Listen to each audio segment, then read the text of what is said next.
아멘. 어느 한 청년의 간증으로 오늘 설교를 시작하도록 하겠습니다. 어느 한 청년이 교회가 양평이었나 봐요. 양평으로 예배로 나아가는 그 길에 점점 꾀가 나기 시작했답니다. 대학원 졸업 시험도 다가오고 논문을 마무리해야 할 시점인데 주중에 못한 데이트도 하고 싶고 이번 주에는 좀 쉬자라는 생각이 몇 번 들기 시작했답니다. 그가 평소에 주일날 봉사하던 찬양대 봉사도 들쭉날쭉 해버렸다고 해요. 그는 어떤 모임이든지 들쭉날쭉 하는 스타일이 아니라 두 번, 세 번 성가대 자리를 지키지 못한다는 사실이 점점 마음을 무겁게 했다고 해요. 작년부터 혼자 시작한 성경 통독 그 시간을 통해서 그래, 내가 개인적인 묵상을 하고 있으니 찬양대 성가대를 하지 못한 것도 하나님이 이해해 주시리라 이렇게 합리화하기도 했다고 해요. 초심으로 돌아가 다시 열심히 하는 것이 하나님이 기뻐하시는 일이라 깨달았음에도 나의 게으름과 나의 부지런하지 못함은 해결되지 못했다라고 해요.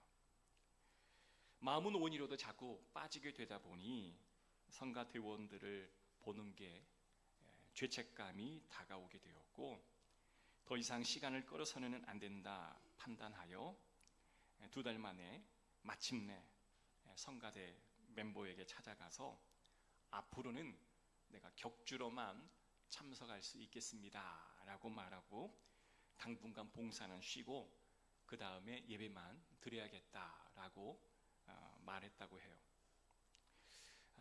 담임 목사님이 미안해할 일이 아니니 언제든지 편하게 마음 먹고 올 수 있는 때 와라. 그리고 편안하게 예배 드리고 찬양 드려라 라는 말씀을 해주셔서 한편으로는 마음이 놓이긴 하였지만 목사님이 하는 말 멀어지지만 말라라고 하는 말이 자꾸 가슴에 찔렸다고 해요. 일이든 시험이든 그 어느 것 하나 소홀하고 싶진 않는 게 나의 성격이긴 하였지만 자꾸 예배에 느슨해지는 내 모습을 바라보니 어느새 성가대도 그만 드리고 본 예배도 그만 빠지게 되었다라고 고백합니다. 당연한 수순이었다라고 본인은 생각을 해요.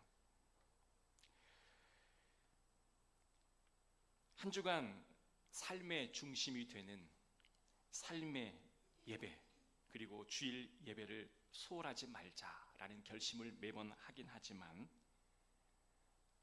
내 마음이 예배에 참여할 수 없고 또 목사님의 말이 계속해서 귓가에 맴돌아서 힘든 하루가 되었다라는 그 글을 제가 인터넷에서 제가 읽어본 적이 있습니다. 제가 지난주에 이어서 요한복음의 9장의 말씀을 2번째로 전하게 되었던 것도 바로 이 이유 때문에 그렇습니다.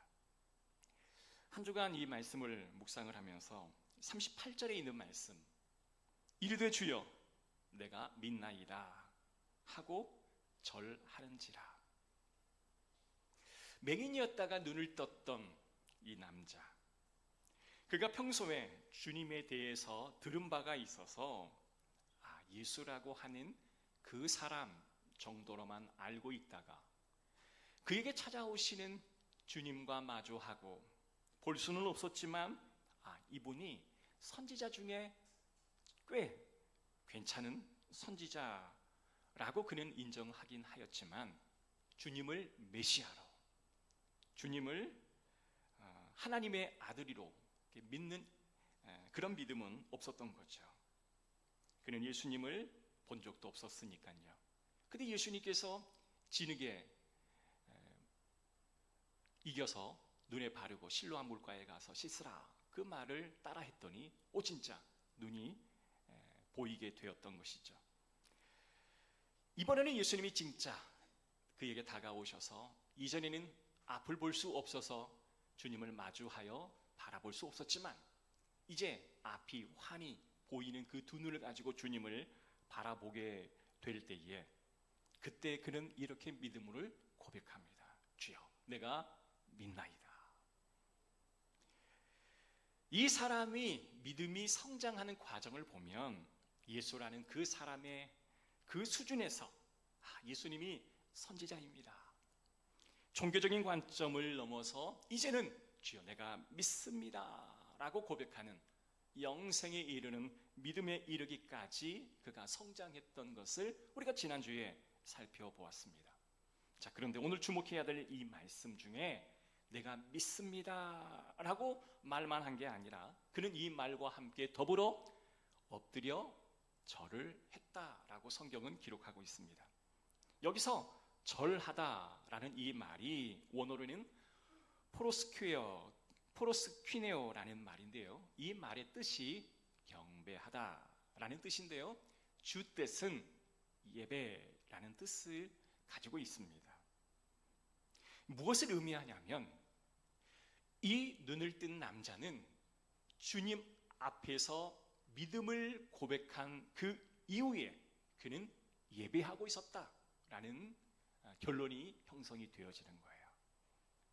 자, 마음속에 있는 이 믿음은 외적으로 경배, 예배라는 것으로 표현된다라고 결론을 내릴 수가 있다라는 겁니다. 믿음이 있다라고 말한다면 우리는 반드시 하나님을 경배하는 예배가로 이것들이 표현될 수밖에 없다라고 하는 거죠. 성도 여러분, 주님을 경배하는 행위가 여러 가지가 있겠지만 가장 대표적인 게 뭘까요? 예배입니다. 주님을 경배하는 기도도 있을 것이고 여러 가지 있겠죠. 헌신도 있고 봉사도 있고 전도도 있겠죠. 그러나 가장 주된 것은 바로 경배하는 예배입니다.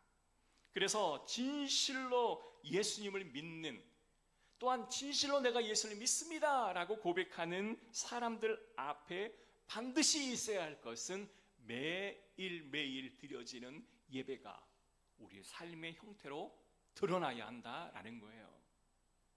내가 믿습니다, 내가 믿습니다 라고 하는 이 눈을 뜬 그 남자의 이 고백은 참으로 주님의 마음을 흡족하게 할 수밖에 없는 고백이었습니다. 여러분, 그러나 내가 주님을 믿습니다 라는 이 고백과 함께 반드시 드러나야 할 삶의 열매, 그 행위는 바로 예배예요. 그러므로 이 짧은 한 절, 주여 내가 믿습니다 라고 하는 이 고백의 앞에 우리는 주님이 나에게 하시는 음성을 오늘 들으셔야 할 줄로 믿습니다. 너는 내가 하나님의 아들임을 믿느냐? 진심으로 네가 그것을 믿는다면 너는 예배할 것이니라. 너는 하나님의 영광을 보았느냐? 네가 진심으로 하나님의 영광을 보았다면 너는 예배해야 할 것이다. 여러분, 이 음성이 저와 여러분의 귓가에 또한 우리의 심령 가운데 들려오시기를 주의 이름으로 축복합니다. 성도 여러분, 오늘 우리는 이 한 구절의 말씀을 우리는 그냥 지나칠 수가 없습니다. 여러분, 예수님의 능력으로 앞을 보게 되었고 눈을 뜨게 되었으니 얼마나 감사한 마음이 있었을까요? 자신의 눈을 띄우게 해주셨던 그 분이 바로 예수 그리스도임을 두 눈으로 확인했을 때 여러분, 모든 사람들은 절을 하지 않겠습니까? 여러분, 대통령이 되고 싶은 사람들도요, 선거 유세장에서 절을 합니다. 많은 사람들은 자신에게 작은 것 하나라도 가져다 주는 사람에게 절을 하는 것이 보편적인 겁니다. 그러나 성경에 이 요한이 기록한 이 요한복음 9장에 왜 눈을 떴던 이 남자는 주님을 내가 믿습니다 라고 고백한 이후에 그는 절하였을까요? 그냥 세상 사람들이 무엇을 내게 주었기에 그냥 자동적인 반사로 내가 절을 했다라는 정도로만 알고 이 본문을 지나쳐서는 결코 안 될 것입니다. 여러분, 지난주에 우리가 살펴보았던 말씀 중에 한 남자가 예수님의 능력으로 눈을 떴어요. 그런데 바리새인들은 그가 안식일을 어겼다라고 딴지를 걸었습니다. 또한 주변에 아는 사람들은 그는 나사렛에서 온 사람이라 라고 그를 프레임을 씌워 놓았습니다. 오직 이 한 사람, 눈을 뜬 이 사람이 바로 예수님은 하나님의 아들이시고 나를 구원하실 분이시기에 그가 절하였다라는 이 표현은 예사로운 표현이 아닌 거예요. 그래서 그의 믿음을 예배라고 하는 이 형식으로 증명했다라고 이 성경을 해석해야 하는 것입니다. 여러분, 창세기부터 요한계시록 성경 어느 본문을 보아도 하나님을 믿음으로 고백한 사람들은 다 하나같이 하나님을 예배하는 자였습니다. 이사야 선지자도 그러하였고 사도 바울도 그러하였고 다윗도 그러하였습니다. 여러분, 그러므로 모든 성도 여러분, 참된 믿음이란 게 과연 뭘까요? 여러분, 참된 믿음이란 게 과연 뭐라고 생각하십니까? 내가 예수를 믿나이다 라고 고백하는 동시에 내가 여호와 하나님 앞에 경배하고 예배하는 것이 되어야 합니다. 그 이후에 내 삶이 변하는 새로운 삶을 사는 것이 이게 참된 믿음이고 바로 그 참된 믿음을 증명하는 것이 예배로 드러나야 한다라는 말씀이에요.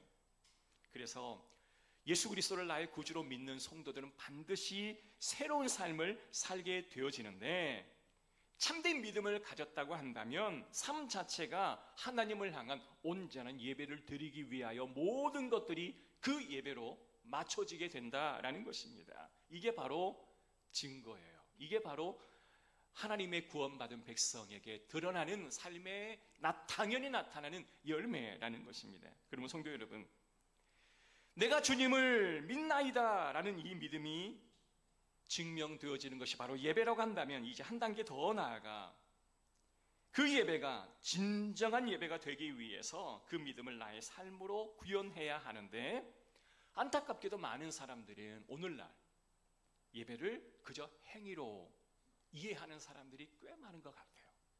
자, 믿음이 있다라고 하지만 예배드림은 그 믿음을 증명하는 수단이 아니고 그저 여러 가지 행위 중에 하나로 생각하는 사람들이 꽤 있습니다. 여러분, 믿는 것이 예배하는 것으로 드러나야 한다, 이 생각에 여러분 동의하십니까? 자, 그런데 그렇게 생각하지 않는 사람들이 꽤 많아요.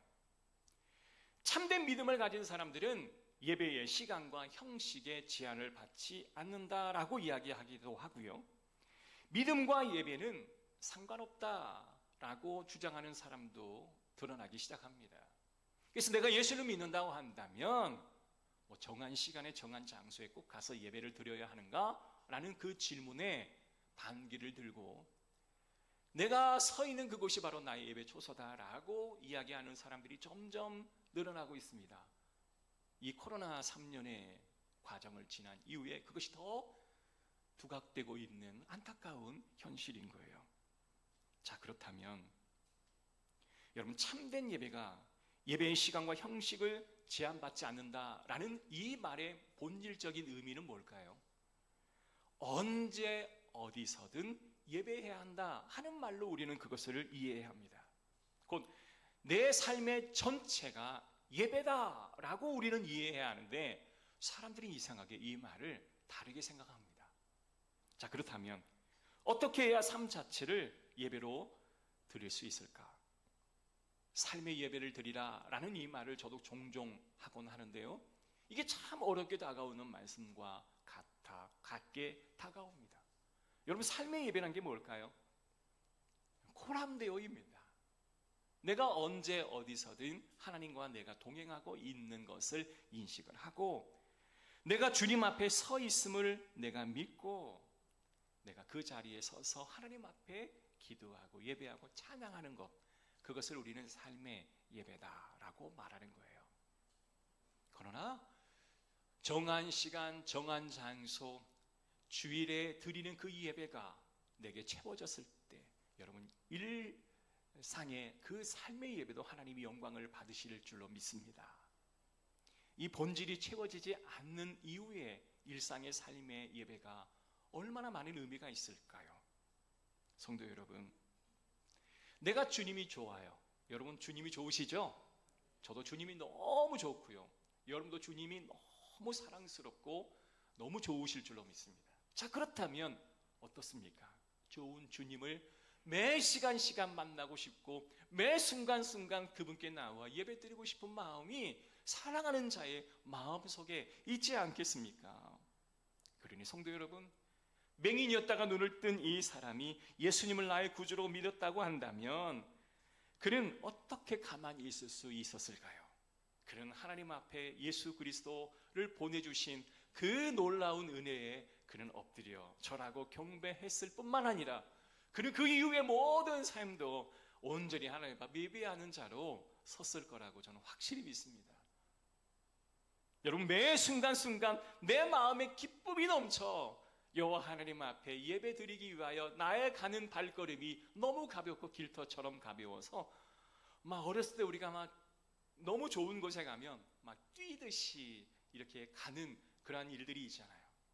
이제 어른이 되어서는 우리가 뛰듯 가는 것이 많이 사라져 버렸지만 어릴 때 생각해 보면 야, 너무 좋은 곳에 가면 막 뛰어가듯 그렇게 발을 재촉해서 가는 나의 모습을 보긴 합니다. 여러분, 예배드리기 위하여 가벼운 발걸음으로 오신 여러분, 그러한 예배를 온전히 하나님 앞에 올려드리는 주의 백성 되기를 간절히 소원합니다.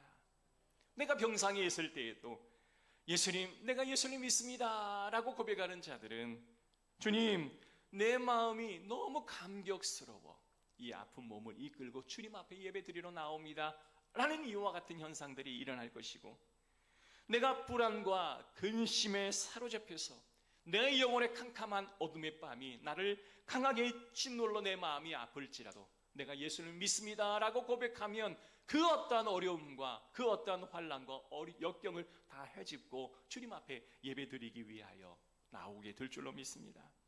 그러다가 나도 모르는 불안과 근심이 어느새 사라져버리고 오는 가운데 하나님 앞에 온전한 예배를 올려드리게 되는 것이 바로 진정한 예배자라고 말씀드릴 수가 있는 거예요. 자, 미국의 한 목사님이 이제 설문조사를 했습니다. 근데 이 설문조사의 대상은 이런 거였어요. 당신은 크리스찬이십니까? Yes, no. Yes라고 하는 사람에게만 다음 질문이 주어지는 거예요. 당신은 예수님을 믿는다고 고백하였습니다. 당신은 신앙인이십니까? 당연히 사람들이 Yes, 예 버튼을 누릅니다.